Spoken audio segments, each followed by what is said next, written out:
All right, we're live with Alexander Mercouris, and we are once again joined by a very special guest, the one and only Dr. Neema Parvini. Dr. Parvini, how are you?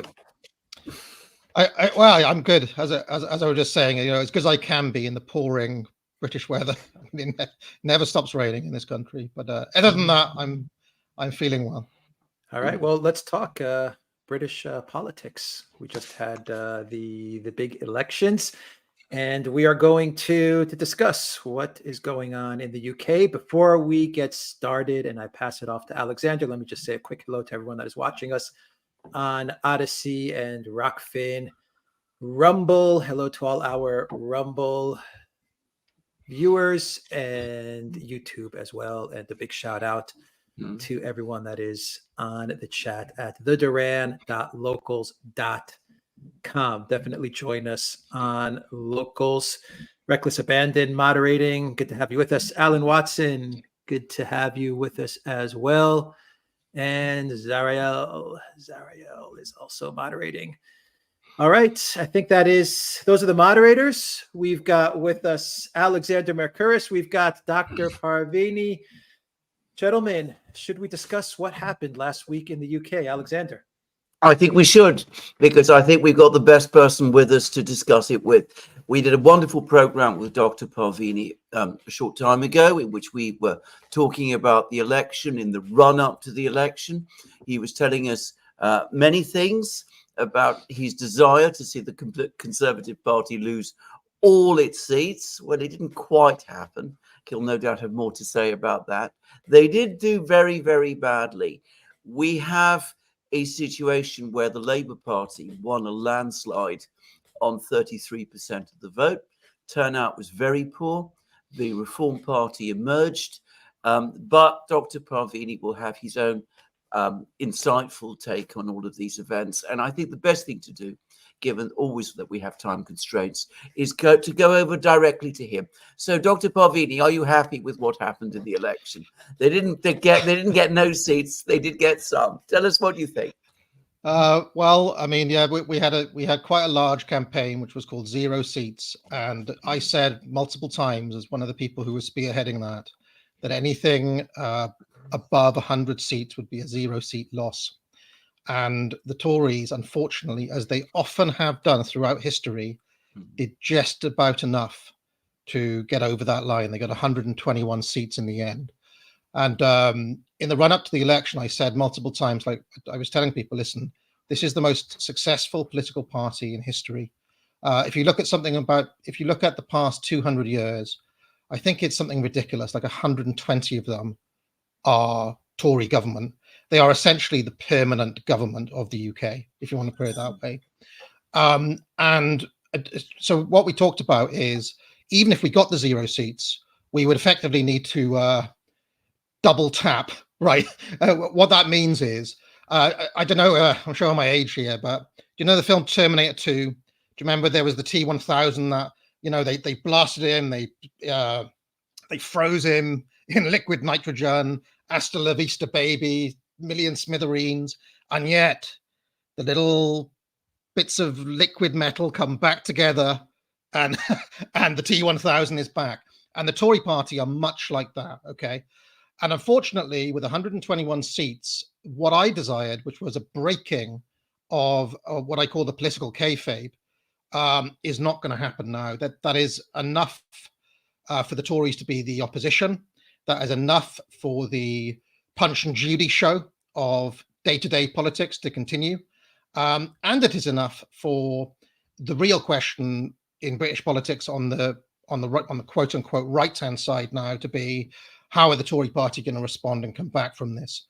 Now, there are a number of reasons or a number of factors that I would blame, or in more neutral language, I would attribute the late surge. Because if you remember at the MRP projections, many of them had the Tories on 60 seats, 80 seats. So how is it that they managed to double that at the last minute? And there are really four reasons. One, I'm afraid to say, is the Mail on Sunday journalist, Peter Hitchens. The original idea for zero seats was actually Peter Hitchens's idea back in the 2010 election. He wrote a book called The Cameron Delusion, where he basically wrote out all of the reasons why the Tory party need to die if we're going to get any change in this country in a kind of conservative direction. And so this was he was basically the spiritual godfather of this move to try to get the Tories to 0 seats. Well, at the 11th hour, unfortunately, Hitchens decided that no, the timing is now wrong, and the prospect of a Starmer government is too terrifying, and so he basically rallied to. He wasn't proactively telling people to vote Tory, but he was saying, "Listen, you have to. This 0 seats thing is silly. We can't have a Labour government." So that was the first thing, and people may scoff at that, but he is a very influential journalist. A lot of people, especially older people, religiously read his column in the Mail on Sunday, and I think that if he had got on board with the campaign rather than counter-signaled it as he did, we could have got below that 100-seat threshold. The second factor is that Boris Johnson came back from holiday and made a last-minute intervention. I remember it was the Wednesday before the election. I had to pop into town, and I happened to look at the papers. They have all the papers up on the rack. I counted 4 out of 8 papers had Boris Johnson on the front, warning of Starmageddon. That's what he was calling it. And, whether you love him or hate him, Johnson is popular with a segment of the Tory base. And that last minute fear mongering campaign worked. I saw it with my own eyes. Older people I know, I saw it. They were basically scared, which is a typical Tory tactic, really. Okay, we're bad, but the other guys are even worse. So, keep us in type thing. The third factor is that Keir Starmer just has no charisma whatsoever. I saw somebody call him the most boring politician in the world. Alex, I saw your impression of him on your video the other day, and I had to laugh. And so, unlike Tony Blair, who we'll talk a little bit more about in a moment, because he is another figure looming in the background, Labour did not win because people like Keir Starmer. They simply won because this was an anti-Tory election. So he was not able to galvanize many people towards him. And as you pointed out, Alexander, and as many of the press have pointed out, they actually reduced their number of votes from Corbyn, which is saying something. And then the fourth factor, I'm afraid to say, and this is something that afflicts not just Britain, but America and every European country. And I don't want to alienate too many of your viewers here, but I have to say that it is the selfishness of the boomer generation who basically, the reason those fear campaigns worked is because many older people were thinking of their pensions, their quadruple lock pensions or whatever it is they've got now. And, rather than do what was necessary, they were thinking, as they often have, of their own welfare. And this is one of the reasons why there's such inertia in the system. Why there's this saying that goes around online: nothing ever happens. One of the reasons that nothing ever happens is because the system basically can count on those people who are 60 and above to keep the status quo going. Happen in France as well. So those are the things that got the Tories over the 121 seat line. So really, all of the questions that face British politics now are basically still the divisions within each of the two major parties. And the Tory party have a huge, as far as I can see, insurmountable division between the so-called One Nation Tories and those who want to go in a more populist direction. That the press are calling it Faragist now. Sounds like something from the Spanish Civil War or something. But so that is one question that's going to be decided fairly soon. And then there are lots of more hidden problems on the Labour side, which we can talk about as well. But it depends on what direction you guys want to go in. I'm just going to say a few quick things. I mean, firstly, I actually think that one of the reasons that they got more than 100 seats, I think the main reason was the fact that Labour didn't do as well as it should have done. I think many of the original opinion polls that appeared to show the Conservatives losing, being knocked down all the way to 40, to 50, 60 seats, were partly because those same opinion polls were overestimating by a significant margin the Labour vote. The Labour vote had been stronger and had taken more votes and more seats that way. That would have, I think, depressed the conservative numbers. One would have to go through and analyze all the figures and go through seat by seat to see whether that might happen. But I think that probably was a major role. And I also, by the way, completely agree with you about Boris Johnson. I think Boris Johnson's late intervention did make a difference. And as for the boomer thing, well, Alex and I have talked about this election several times, and I've always said that I've always felt that the Conservatives would hold on. Where they would hold on would be amongst the over 60s, and that they would come to their rescue. But having said all of that, talking about the Conservatives, if you adjust for turnout, they did very, very poorly indeed. They got 23% of the vote on a 60% turnout, 59.9% turnout. That means that fewer than 14% of the British electorate voted Conservative in this election. Now, that is, I think, a historic and dreadful low for the party, which I can remember when I first came to Britain, that it was not just a major political force in Britain. It was a huge social force. There were conservative clubs, conservative societies. You had the young conservatives, in every village practically, and they were almost, bringing together all the young people there. It was the great place where you met people and had fun.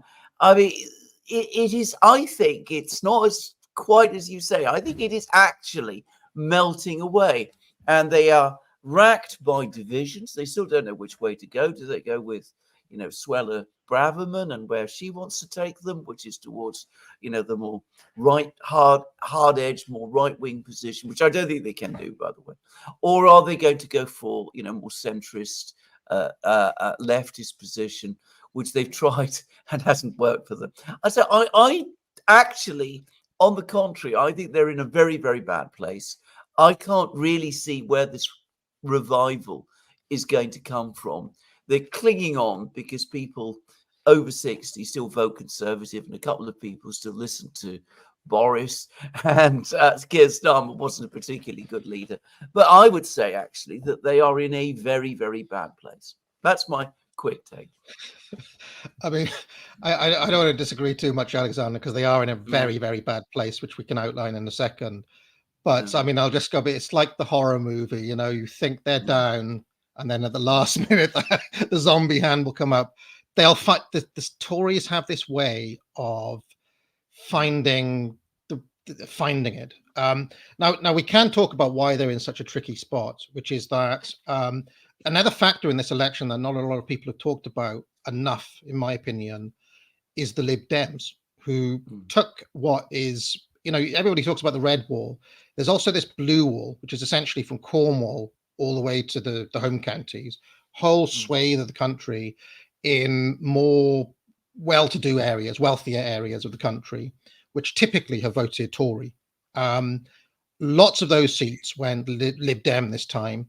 And, to add insult to injury, they went Lib Dem on the back of a campaign where Ed Davey did nothing but bungee jump and, go to water parks, which, as someone who's into elite theory, was one of my favorite campaigns ever. Maybe the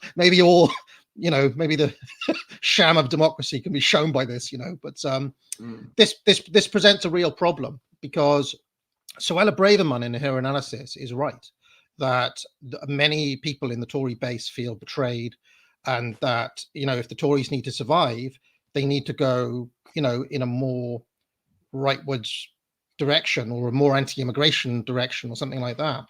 But the problem is that many of those more well-to-do Lib Dem sort of seats, the politics of those places is basically, I describe them as have you heard this term NIMBY, not in my backyard? Well, right. So, well, I have. I'm not sure how much other people outside Britain have, but anyway. So the politics in these kind of posher areas is basically like, well, we want to have all the trendy opinions, and we want to have the nice coffee shops and so on, just not here. That, like, we don't want the, we want all of the nice policies, but we don't want it in here.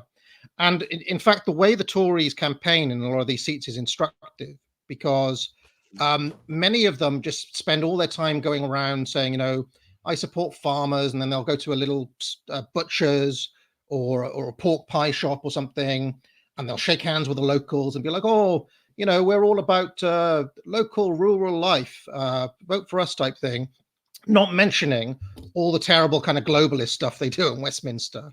So there's this kind of, and this is how the Tories actually held on to some of those seats as well. But of course, the Lib Dems basically have become a way for middle class people in the country to not have the kind of stigma that comes with voting Labour in some places, but also of saying, well, I'm not an awful racist like those Tories. I'm a Lib Dem, and this presents a problem, because the Jeremy Hunts in the party and people like Alicia Kearns and various other, Rory Stewart, they will argue that if the Tories go in the Braverman direction, they will never win back all of those seats. But the other problem is, if they go in that direction, they will then never win back all of those working class votes. This is an aspect of the Thatcher coalition that is not commented on enough, right? It's always painted as the Tories versus Labour as rich versus poor. Thatcher won 3 elections by getting aspirational working class people. And Boris Johnson, he was able somehow to have a coalition where you got both the kind of NIMBY types and those red wall types. He kind of, I don't know how, like, he was both a WEF globalist and a populist at the same time. Johnson was. Now, you can do that for one election, but if you betray those voters, many of them who voted Tory with gritted teeth in Wales and in the north, well, they're never going to vote Tory again. So I agree with you, Alexander. It's going to take a long time for the Tories to figure out what they're going to do.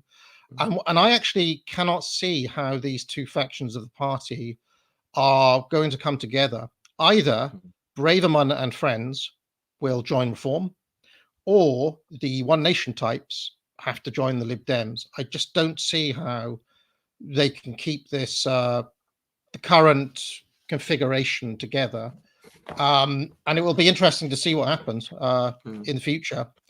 I will say, though, those NIMBY types I was talking about, in many ways they have their beliefs as a result of luxury, and if the realities that are visible in other parts of the country become more visible in those areas, I can see them shifting right as well, as has happened in other countries, France being a banner case. So I should say that many of my friends could be classified as NIMBYs, and I agree with your analysis completely.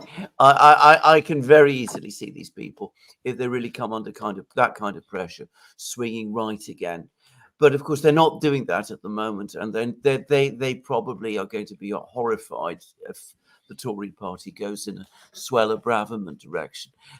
The Republicans in the US, through Trump, have gone further down the road of becoming a more working class party than the Conservatives have yet managed successfully to do in Britain.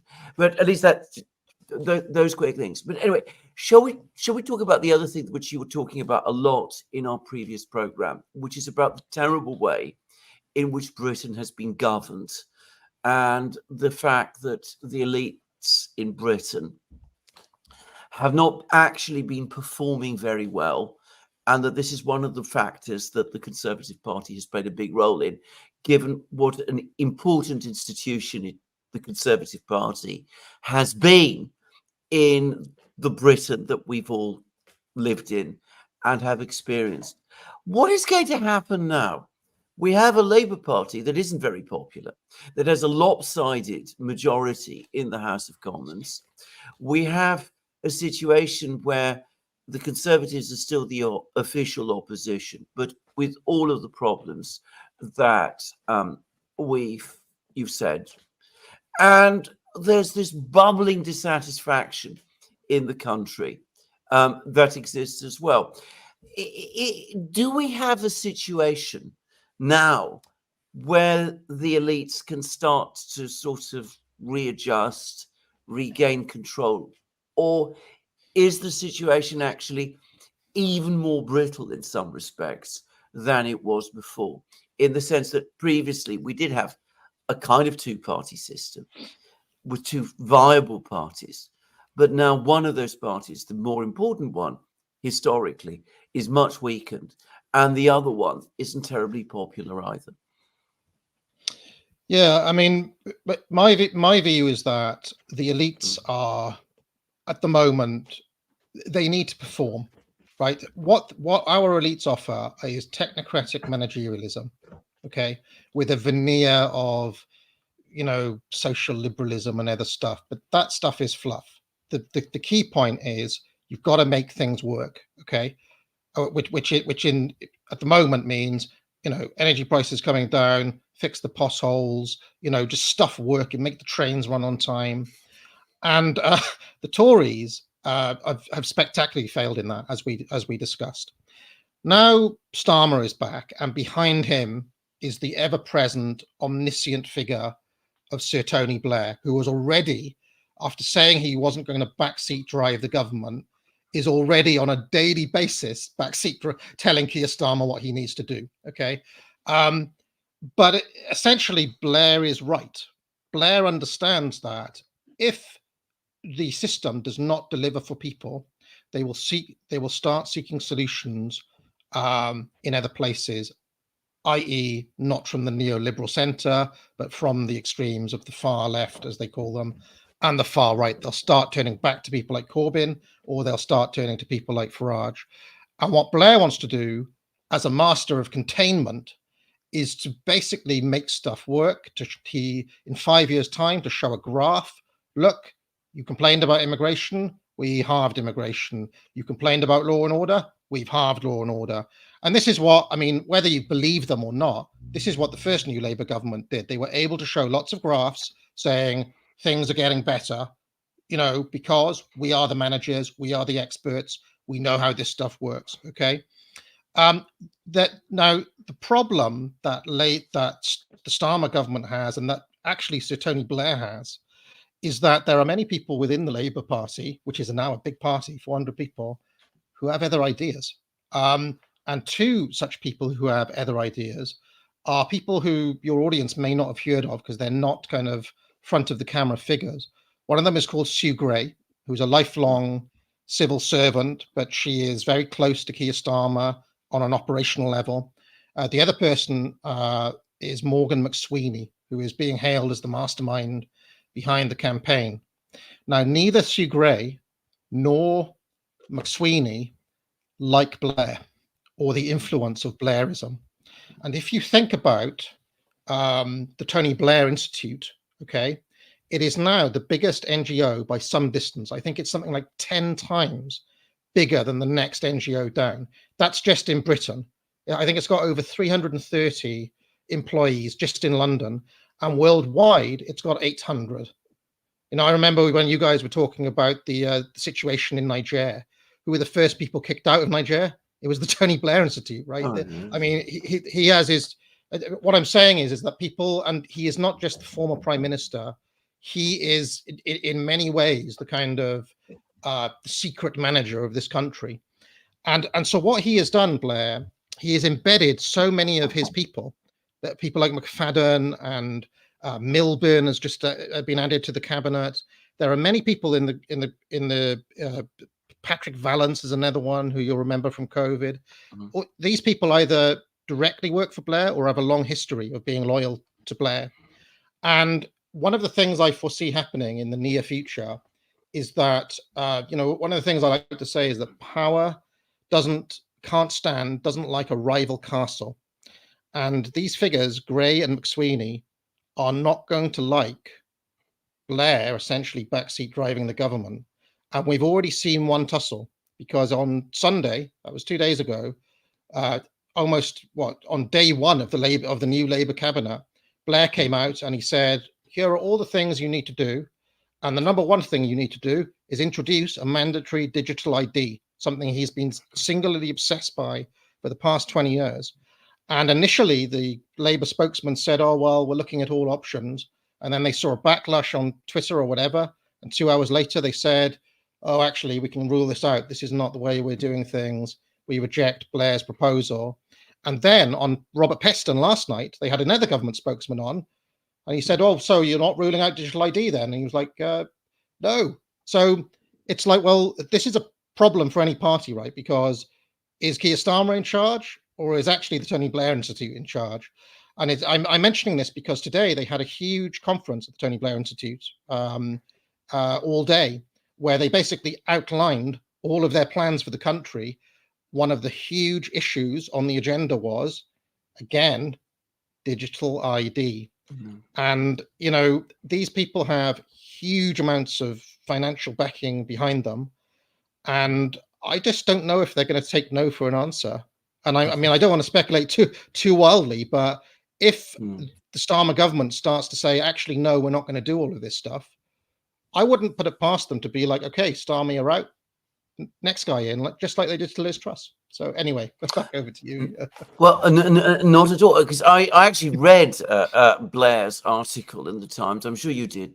And it was quite extraordinary, because he was writing as if he was the person who was actually going to be running the government. It was a most bizarre article, actually. It was like, this is what we need to do. This is how we need to get round and sort it out. And absolutely, digital ID was there.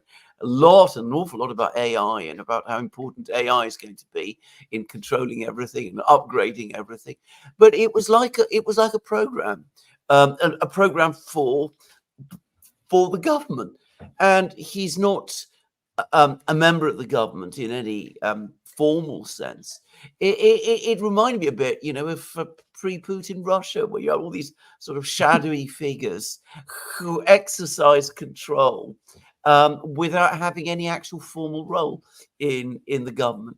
And in his own self-conception, he clearly sees himself as now, at pole position, the central person who's in overall charge. His comments about Starmer at the beginning of the article were, I thought, incredibly cursory, very perfunctory, barely acknowledged the fact that Starmer is actually the leader of the Labour Party and the actual prime minister of this time. So it's certainly a person to watch.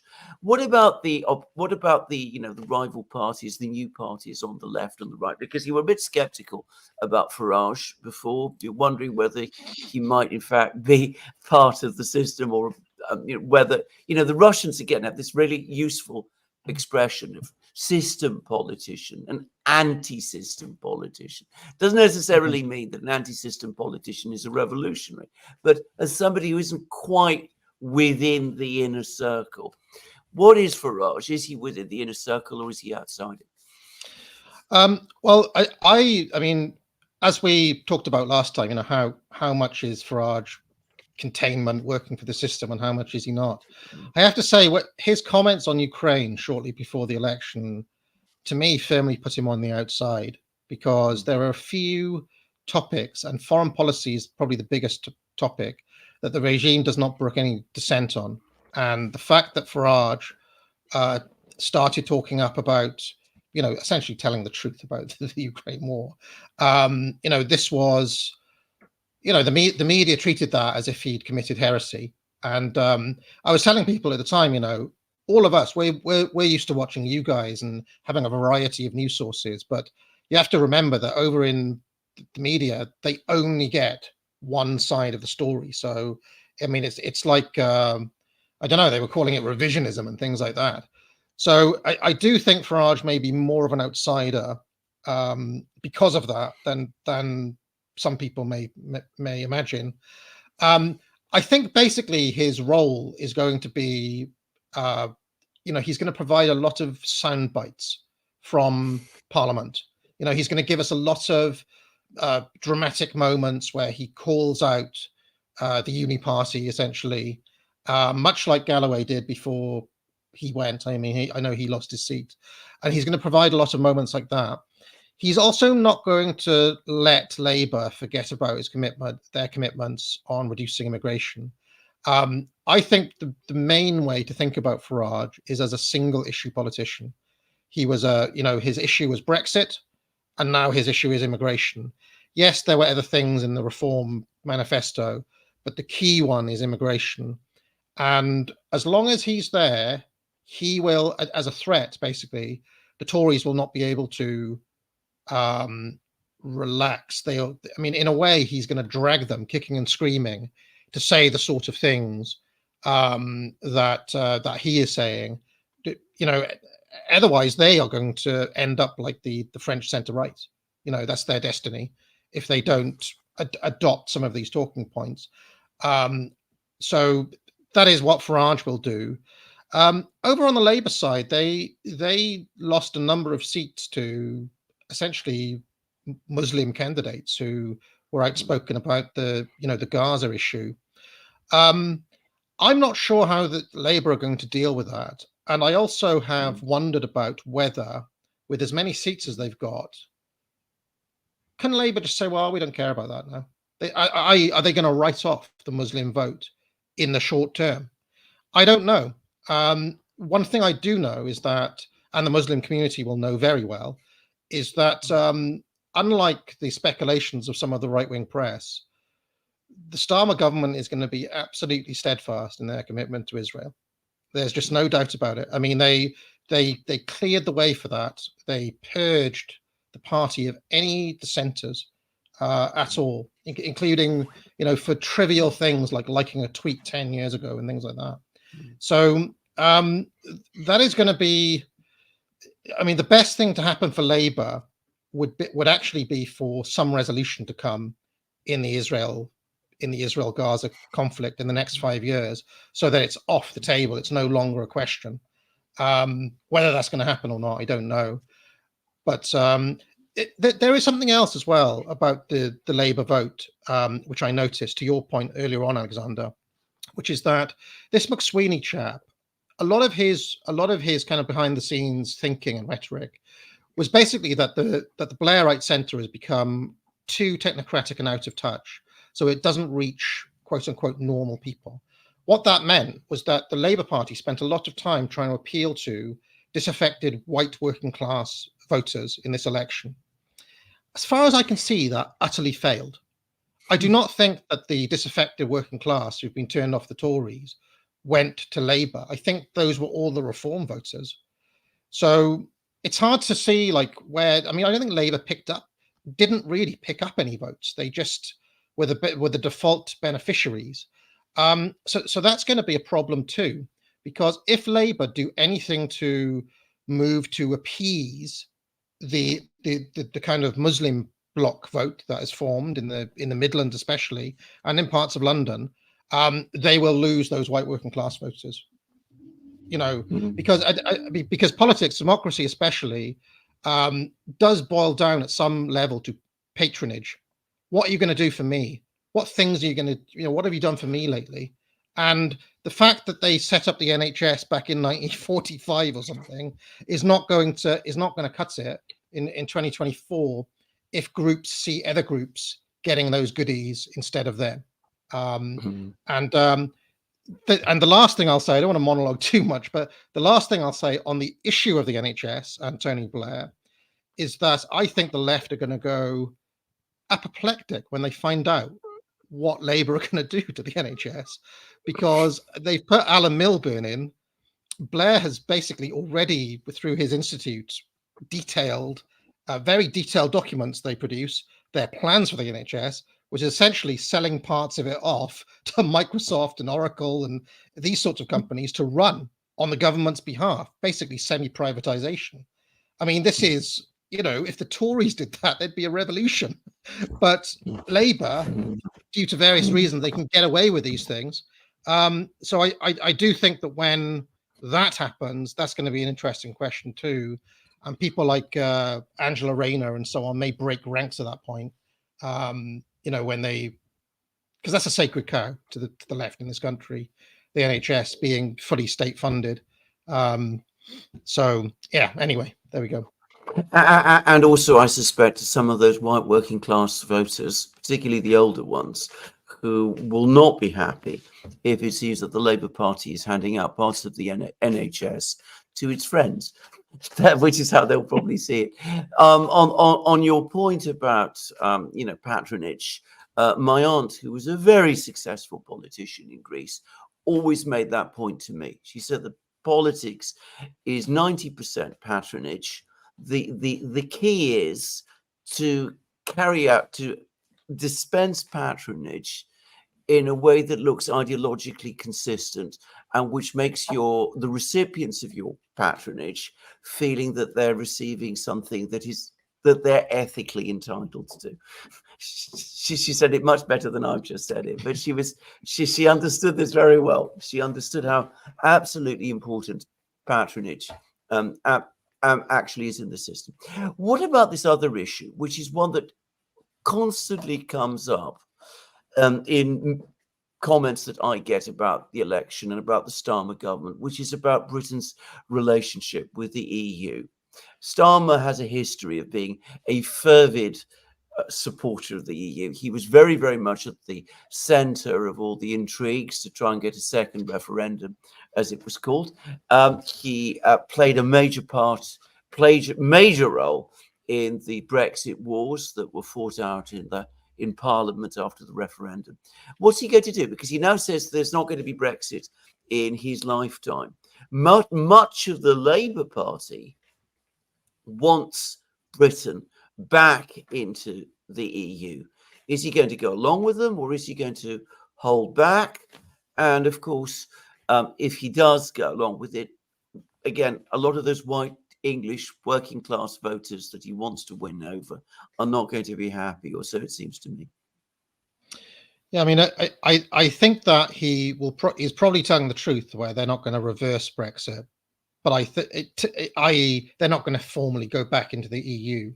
What I suspect they'll do is basically legislate Brexit into irrelevance, i.e. pass so much domestic legislation that we are essentially tied to Europe anyway.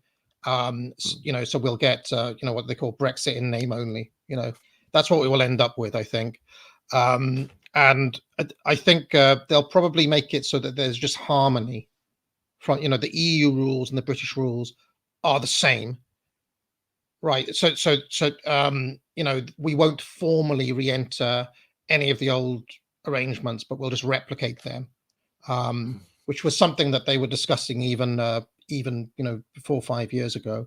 I have heard, I mean, in some of the more kind of conspiratorial parts of the left, they believe that Starmer's Remain stuff was actually there to undermine Jeremy Corbyn. That because clearly, now viewed from now, Starmer was playing a long Machiavellian game. He was never a Corbynite, and in fact, neither was David Lammy, who's another person who's really surprised me. For me, David Lammy was a kind of BLM supporting, woke, typical kind of far left type person. I have now discovered that he is now he's the foreign secretary. God help us, but he has reinvented himself as a realist, as a Machiavellian realist, David Lammy. So I was kind of looking into his background and thinking, well, actually, no, all of these people were playing a long game. They were essentially pretending to be Corbynistas, ready to take the mask out. We were Blairites all along, or whatever. So there is that possibility that a lot of the strong Starmer rhetoric from 5 years ago on Remain was a deliberate neoliberal strategy to destroy Corbyn. And in fact, it's not too much of a conspiracy, because I remember there was a leak that happened around the time, they were called the Labour leaks, where there were just logs of people who were meant to be there helping helping Corbyn, who were just deliberately undermining him. You know, his own comms team were trying to undermine him. This McSweeney chap, who I mentioned, was part of this. Was part of a movement even back then, looking to gain back control. So yeah, I'd be very surprised if Labour formally take us back into the EU. I think they want that issue done and dusted. It belongs to the past, you know. By the way, Lamy has just written a massive article for Foreign Affairs, which is in the United States, in which he talks about something called progressive realism, which is quite an interesting concept. But anyway, it's worth a read, actually. It's there's been already criticisms written of it by various people. But anyway, he is a progressive realist, or so we're told. I don't suppose he was quoting John Mearsheimer, though, was he? No, he was not quoting that. Absolutely not. Where are we going from here? I mean, because the Conservative Party is not dead. It's just, it survives, like, as you said, it's there, just holding on. The Labour Party is, well, it's in its pomp with its 400-seat majority, but it isn't really very popular. The Lib Dems have made a big inroads in the West countries, in the Western England, as you correctly said, describing the area, which I know quite well, by the way, exactly correctly. I mean, that is exactly what it is like.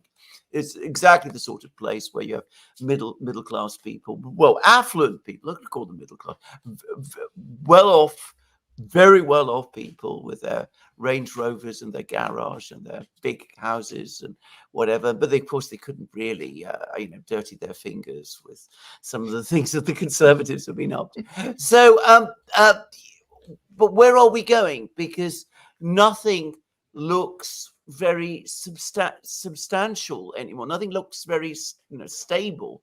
A Labour government, which probably has its own internal tensions, a Conservative Party which is weakened and has its own internal tensions. I accept it may revive. We have, I think, a failure on the left, actually. I don't think that any real left-wing party as such actually broke through. The Greens did well in a few places, but they hardly did so with a huge upswing of support. And, where the Muslim vote went, it was all basically on one issue, which was Gaza. So what is the future? I mean, this is my difficulty, because I don't actually see a strong single political force to take things forward. I mean, you mentioned Farage, but you said that he is uniquely successful as a single issue politician. Brexit, immigration. But we don't know how he would manage things if he were ever to achieve power. And it's unlikely on the facts that he will. So where are we heading? I mean, are we going to, it's like we're treading water in a kind of way. Well, I mean, what I expect the Labour government to do, and you have to take this with a pinch of salt because I barely believe it myself, but what I expect them to do is essentially to dial down the heat on many different issues, to put culture wars issues away. I've said it many times, to put the woke away. I noticed, by the way, that when they announced their cabinet, it was an all-white cabinet and David Lammy, and they made a big deal of saying, well, the thing is, this is the smallest amount of people in the cabinet who haven't been to public school, so therefore this is the most diverse cabinet ever. But everybody else was thinking, hold on a second, you're all white. so this is just an early sign of a lot of that kind of woke stuff that gets people's backs up, that kind of, it's so aggressive and in your face, and it turns people off. They're going to stop doing all of that, which is another one of Blair's bits of advice in that article as well. He said, you don't do the woke thing. So that's one thing I expect them to do. Another thing I expect them to do is actually be seen, at the very least, to fix some of these problems, to be seen to bring immigration down, to be seen to fix the potholes or whatever. And if they can show all of that on paper in 4 or 5 years' time, that's a scenario where Labour will have been successful. I was listening to LBC on the day before the election, and a chap rang in who was voting Labour, and he said, listen, Keir Starmer is a boring bank manager. Okay. If he's done well, the next time I ring into this show, we'll be talking about gardening. Right. So that is the win. That is the win condition, I think, for the Starmer government. The loss condition is if the control, the centrist control in the party, is not strong enough, and they cannot discipline their more radical elements. They can't stop Angela Rayner from running her mouth.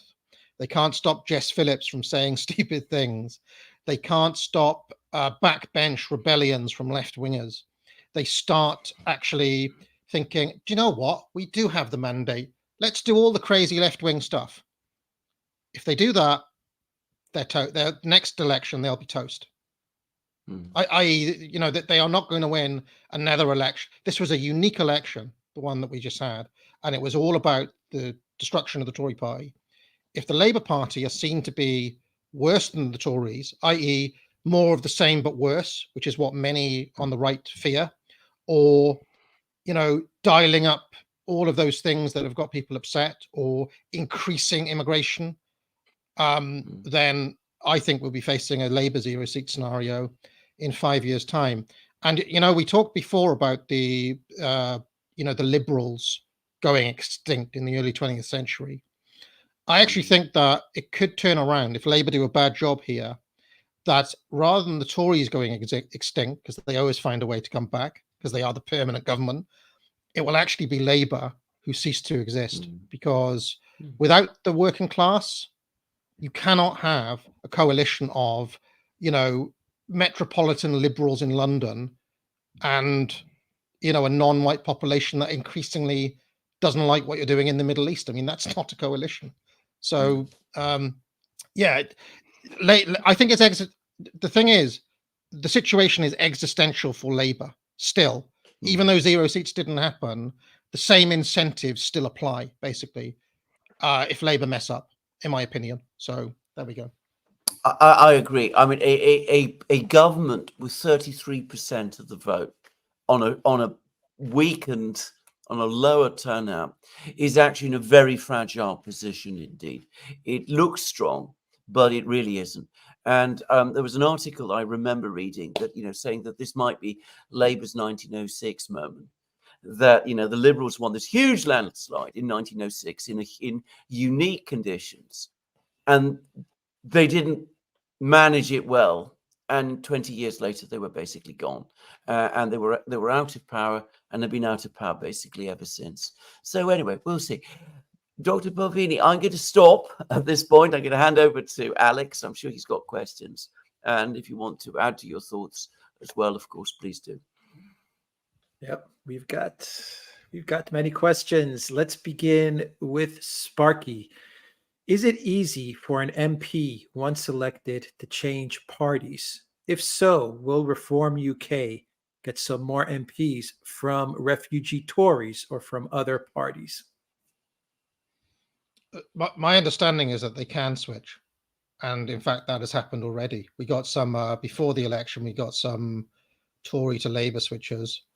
And it happened around the time of Brexit, I seem to remember. Various different MPs either forming new parties, so they can. And I think Lee Anderson did it as well, didn't he? The Reform MP. So it's possible to switch. Right. From G1416, would you three maybe be interested in a stream about elite theory, the Machiavellian's book, writings by Curtis Yarvin, etc.? This would be amazing. The elite theory. Well, I mean, I just recommend people read my book, Populist Delusion, other than going over all the things I talk about in there for the 100th time. If people were interested in such a stream, I'd be up for it. But, if you're interested in elite theory, it's all in there, basically. All the links are in the description box down below as well, to Dr. Parvini's books. And we do something like that. Absolutely. I think people will be very interested, actually. Yeah. And I think they'd be very interested in discussing it with you. and having your comments as well. Just Yeah. saying, but I think that would that's be for an another interesting time. stream. Yeah, absolutely. Let's see. Ralph Steiner says Britain's new foreign secretary said that Marie Antoinette won the Nobel Prize and Henry VII succeeded Henry VIII. How do you see Lamy dealing with Gaza and Ukraine wars for the British Empire? I mean, I don't see Lamy having. I don't see the Starmer government having any difference from the Tory government on foreign policy. You know, that's why they were allowed to win. I mean, this is. I've said it before.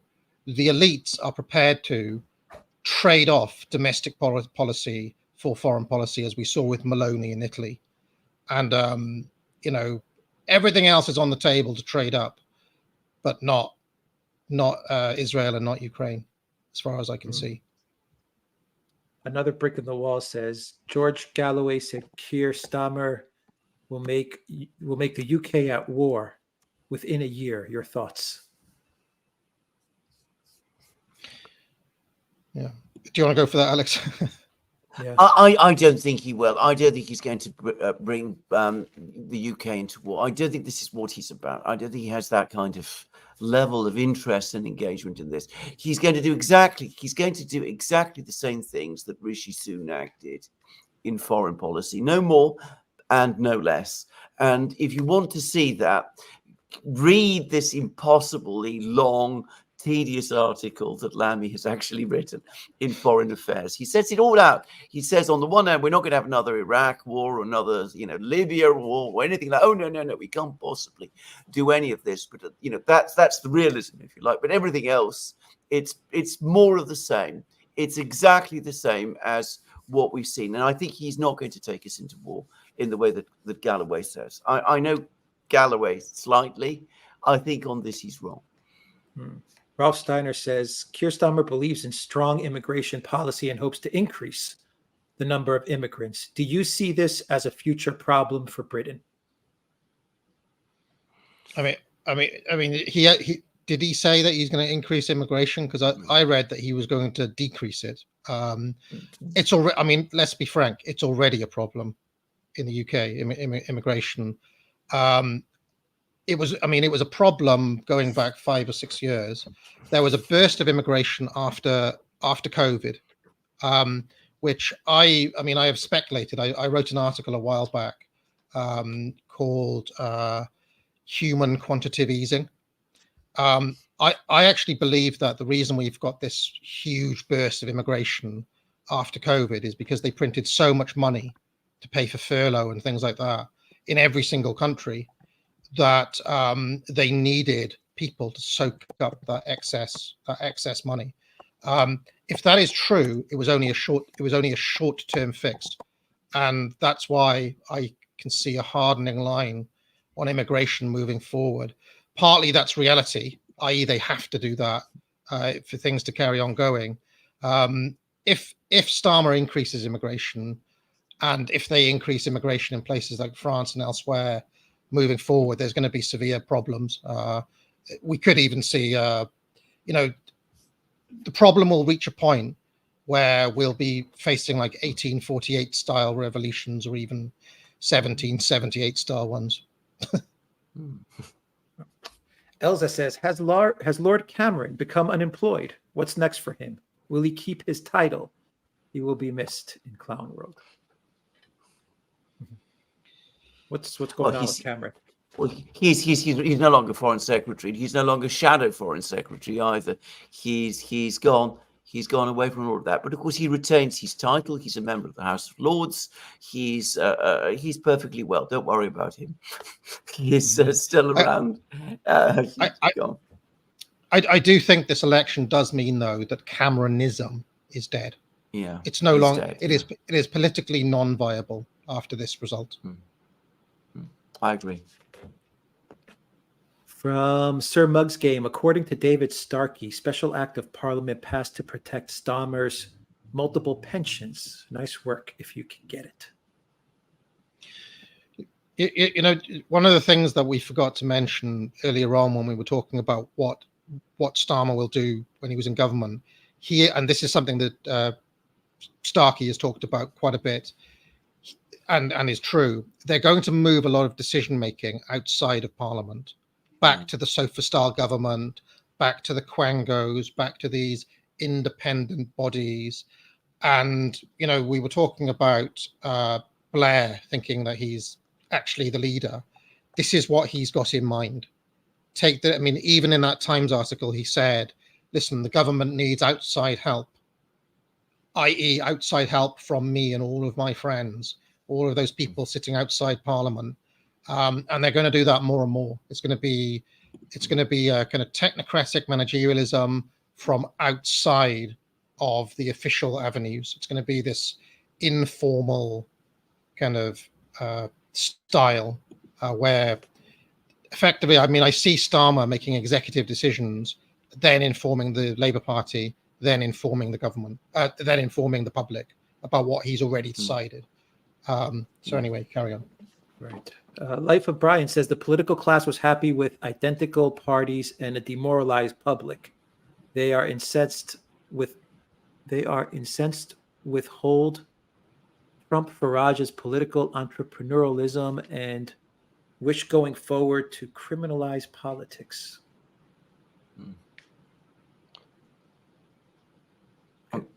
Okay. That Life of Brian. From Ralph Steiner, now that Sunak has been dispatched, is the Damoclean sword of a forced military draft removed? I would say yes. I don't know what Dr. Parvini thinks, but I don't think that was ever a popular idea amongst young people, really. And I don't think that it's going to happen, but I don't know what Dr. Parvini thinks. I actually think that nothing to do with the military ever happens by accident. No. And there was probably a psychological operation to get people thinking about recruitment again. Okay, the idea of national service was a joke, but now everybody's thinking about military recruitment. The idea's in their head. I noted, by the way, that the American news cycle had exactly the same story 2 weeks after Britain. Biden or somebody floated the idea of national service, and they had the exact same news cycle in America where everybody was like, yeah, as if, what a joke. But now it's out there.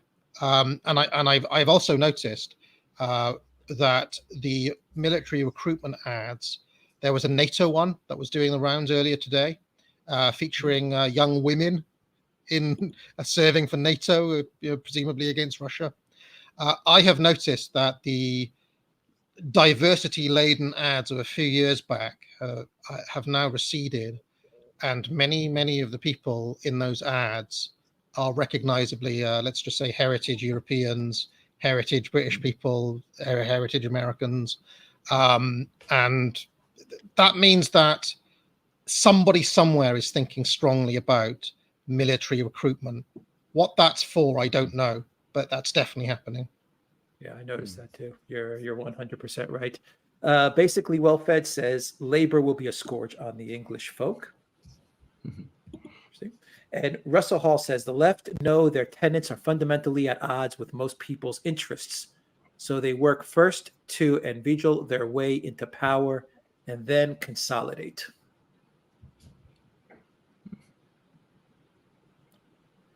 And Ian says, will there be amnesty for all illegals under Labour? And Labour putting legal and illegals before the British population? Well, it's the opposite of what they're saying. I think these are ideas that are American. You get them in America. I don't think they're current in Britain at all. Bear in mind that in Britain, as I understand it, the great majority of immigration is legal, not illegal. It's the opposite in the United States. And let's do one more. We got one more from Life of Brian. Political patronage of the civil service left gave the illusion of mass participation. The vacuum on the right hurt the illusion of competition.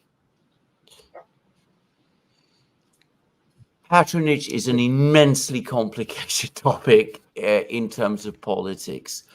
All in politics involves patronage. to a very great extent. It can take many forms.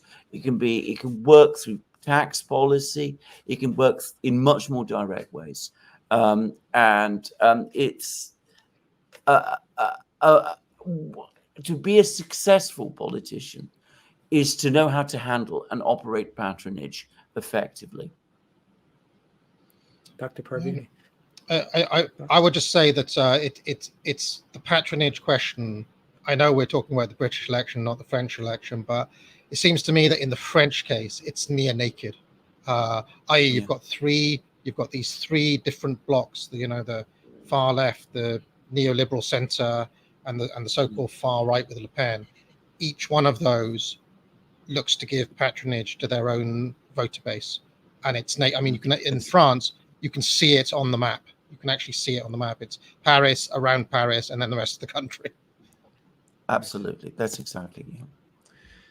All right. Those are the questions. Thank you once again to Dr. Parvini. I have his information in the description box down below. I will add it as a pinned comment as well. Dr. Parvini, what is the best place where people can find you and connect with you? Yeah, I'm on YouTube here as Academic Agent, which I'd encourage you to check out. I actually have a stream later on tonight, so if you where we'll be covering lots of different things. Another place I have a website called the Academic Agency where I offer courses in things like the trivium, the classical trivium, rhetoric, logic, and writing. Other topics. I have a Shakespeare course coming up, and if you're kind of fed up with this state of education, you can pick up a course there, and you can get hold of my details on that site as well. Fantastic. And those links, once again, are in the description box down below, and I will add those links as a pinned comment, including the link to Dr. Parvini's YouTube channel. Definitely check out his YouTube channel and check out his stream later on this evening. Dr. Parvini, thank you so much for joining us once again. Thanks, guys. Thank you. Take care. Alexander, let's answer the remaining questions. Yes. Let me pull them up. Great live stream with Dr. Parvini. OG Wall says, good day. OG Wall. Valies, thank you for that super sticker. And let me see which other ones. Sparky says, speaking of Niger, whatever happened with American troops expelled from Niger, whom I heard went to Côte d'Ivoire, Ivory Coast, displacing French troops? Is Côte d'Ivoire now an American neo-colony? This is very much what I've heard, that the Americans went from Niger to Côte d'Ivoire. And I think that is indeed where they're going to be. And I think they are going to displace the French. I mean, the French are losing control of their positions in West Africa. They're being squeezed out by on every side. The Africans don't want them. The Chinese and the Russians are moving in, and the Americans are picking up the pieces. Ralph Steiner says initially Keir Starmer supported a Palestinian state, but now he stands behind the Zionist Israel. Will this stance damage Britain's pristine image abroad? I think so. I'm going to say something. I think that Keir Starmer is not very interested in foreign politics. I think this is a fundamental difference from someone like, say, Boris Johnson, who was very interested in foreign policy indeed. I don't think Keir Starmer is, not to anything like the same extent. BMK asks, does Alexander do a periodic China-related podcast? ? Well, I do programs with Sophie Midkiff, which are published in China specifically, and which often do deal with Chinese topics. Yes. And where can they find? We'll put a link to that. Well, this is a very new thing. It's only been going for a couple of weeks, and it's an evolving thing. So eventually, we'll be having those as well, no doubt. Yeah. Yeah. Okay, Miriana, thank you for becoming a member. Feb 18th, 2022. Thank you for joining the Duran community. Let's see if we have any more questions here, Alexander. GSP says, I spent my children's quote, I spent my children's inheritance is a boomer bumper sticker and their epitaph. Yeah, true enough. Nick, thank you for that super sticker. Sparky says, do Brits realize that immigration they're concerned with is driven directly or indirectly by globalists in or connected to the US government and its outgrowth? Brits are so quick to defend Israel. Which Brits do you mean? If you mean the British population, large numbers of British people are very unhappy about immigration indeed. And they are starting to make those connections, some of those connections that you mentioned. That explains why Reform UK has done as strongly as it has in this election. If you're talking about the political elites, of course, they have a completely different agenda. From Harry C. Smith, either you have to increase wages, benefits, and extend free education and access to housing so people can have over 2 children per couple to sustain working age population, or you need young, skilled immigrants. This is exactly what people say in Britain. At least it's the policy in Britain. But of course, the point is that we do get the immigration, and gradually all those things that you've been talking about are fading away. They're being whittled away. And the justification being offered is that you need the immigration to generate the economic growth, to provide the taxes which will pay for those other things, except, as I said, that they're actually shrinking. And from Matthew, Alexander, regardless of who is in power in the UK, is there any end to the Ukraine war in sight? Yes, I think there is actually. If a Russian general, Abdyaludinov, who's actually Chechen, says that he thinks it's going to end this year. If you follow the war very closely, as I do, you can see that we have got to a point now where it's not only clear who is winning, but it's clear that there is no real way that this trajectory of the Russians winning and the Ukrainians losing can be reversed. And that in itself is starting to create its own momentum. It means that within Ukraine, people are losing the belief that the war can be won, and they're not fighting in the way that they did. All right, Alexander, I think that is everything. No, wait, we got one more from Brulaham. Wonderful conversation with Neema. If viewers are wondering why he is yada some on the convo, it is because he could go in depth for hours, which he does on his shows and books. I hope to see Dr. Parvini on a regular conversation stream with both of you gents. I would love to do that, actually. Absolutely. I think it'd be a great idea. Yeah. Yeah. And maybe maybe we will do more things with him in future. I just explained, by the way, on the Chinese thing, that I am a guest of Sofia Midgift. So this is an important thing to understand. This is not a It's another channel. It's not a joint project. Right. It's she has her thing and hosts me, and I go onto her show, which is, as I said, specifically focused towards China, and we do it there. But it is an evolving thing, and we're gradually, I think, thinking of developing it and extending it, making it more available to people in the West as well. But as I said, she broadcasts to China and has me as a regular guest. I think that's the best way to understand it. Yeah. And from Ranulph White Wolf, how can EU governments motivate citizens to fight Russia when they won't defend their own people from mass migration? True enough. Very Well, they true. can't. I mean, all the opinion polls show that people do not want to fight Russia. I think this is, I mean, even a very manipulated opinion poll that came out a short time ago showed this.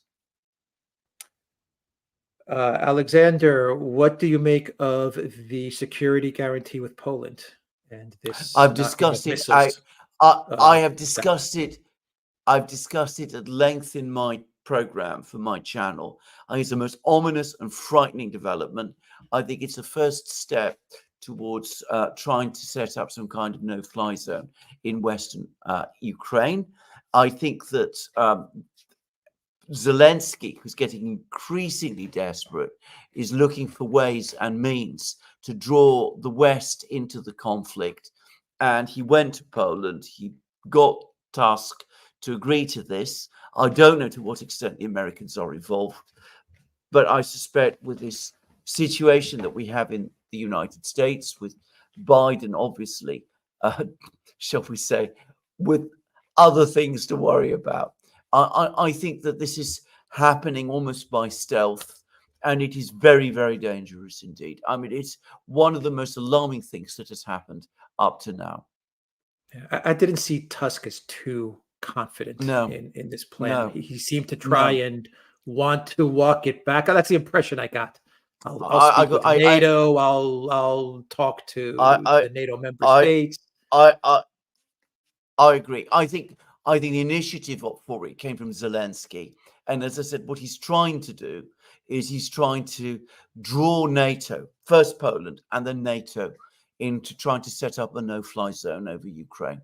Because the Western leaders are so weak and so disorganized and so aggressive at the same time, this idea, which should have been scotched right from the outset, has been taken much further, far more dangerously than it should have been. And who knows? There's a risk that Zelensky might get some of what he wants. Yeah. Tabernak says, why don't nations who have de-dollarized sanction the U.S.? Because they are opposed to sanctions in principle. They say that they are against sanctions. And because they are against sanctions, which they consider to be illegal, they are offering an alternative financial and trading system, which will be open to everybody and which will be sanction proof, completely sanction proof for anyone who chooses to participate. Alexander, I think those are all the questions and comments. Thank you once again to Dr. Parvini for joining us on this live stream. Any final thoughts, Alexander, while I do a final check? I had a fascinating program. And well, I am actually more skeptical about the Conservative Party's future than Dr. Parvini is.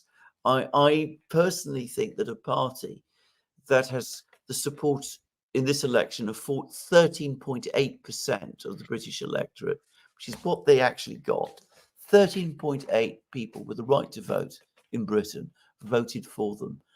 I think that's a strong base for a governing party to work with, or a party that aspires to govern to work with. There it is. Okay. Tabernak says, risk is unnecessary when your enemy is in Zugzwang. Yeah, true enough. Very true. All right. Thank you, Tabernak. Thank you for everyone that joined us on this live stream. Thank you to our moderators, Valies, moderator with text that that has to be Lady Blunderland, I think, but I'm not sure. Yes, thank you for moderating. Zariel, Reckless Abandon, Alan Watson.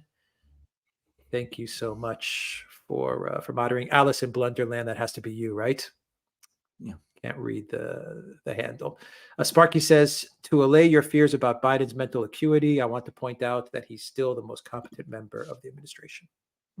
Absolutely. That goes without saying. Totally true. Thank you, Sparky. We will end it there. Thank you to everyone that watched us on Rockfin, Odyssey, Rumble, YouTube, and the Duran.locals.com. Take care.